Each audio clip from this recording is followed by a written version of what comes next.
Le Premier ministre, interpellé au Sénat au sujet de la présence du rappeur au Bataclan en octobre prochain, a estimé que la loi ne permettait pas de remettre en cause cette programmation.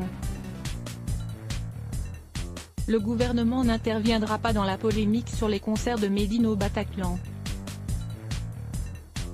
Interrogé au Sénat sur la question, mardi 12 juin, Édouard Philippe a invoqué le respect scrupuleux de la loi et de la liberté d'expression.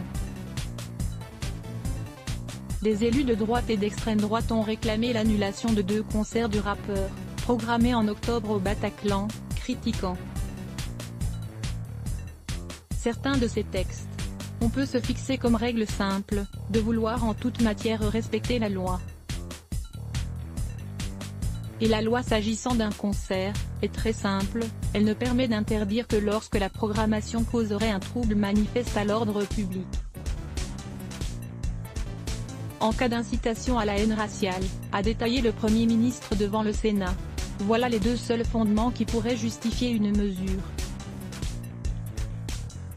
Nous respecterons donc scrupuleusement et la liberté d'expression et la loi, a-t-il insisté en s'estimant aussi attaché au respect de la loi qu'à la mémoire de ceux qui ont trouvé la mort ou qui étaient présents ce soir-là. M.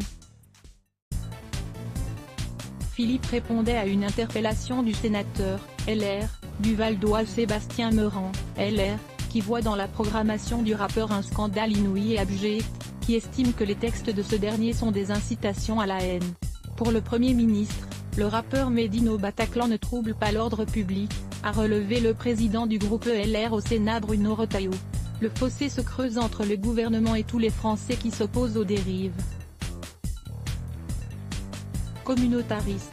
Les partisans de l'interdiction de ces concerts, parmi lesquels des proches de victimes des attentats du 13 novembre, reprochent à Medine le texte du morceau Don't Like, où on l'entend chanter « Crucifions les laïcards comme à Golgotha », paru une semaine avant la tuerie de Charlie Hebdo, et le titre de son album Djihad, sorti en 2005. De son côté, Medine avait réagi lundi, accusant l'extrême droite de chercher à limiter notre liberté d'expression et de détourner le sens de ses chansons. À lire aussi sujet associé 13 novembre faits divers terrorisme culture musique et salir sur